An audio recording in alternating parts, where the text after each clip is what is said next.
chokwadi chazonyatso kubuda pachena manje kuti aiwa Nelson Chamisa is now moving forward, aiwa kuda kunyazo kuchizovhura kana kunyazo kuloncha his new movement. Sanapinda mashoko anobuda chita kana ostalosiziva achitaura now you consolidated their base for their new movement. Not about subscribe or like or turn on the bell icon.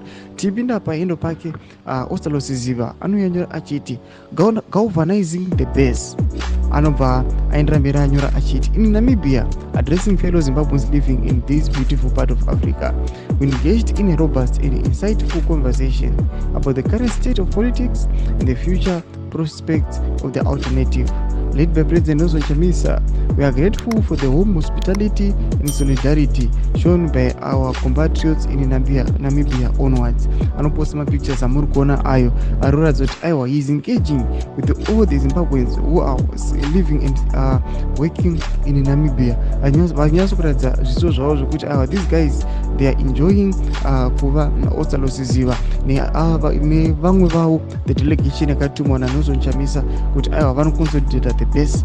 Panapa zvinyatso kuspekulata kuti aiwa these guys ingava in education yakona vari kueducata vamwe vari kudzimwe nyika kuti vazive chokwadi chiri paground vachipiwa maideas is their way aiwa kuti vasimudze kana kuti vameke the best kana the most effective movement aiwa ichikwanisa kuzoousta the ruling party.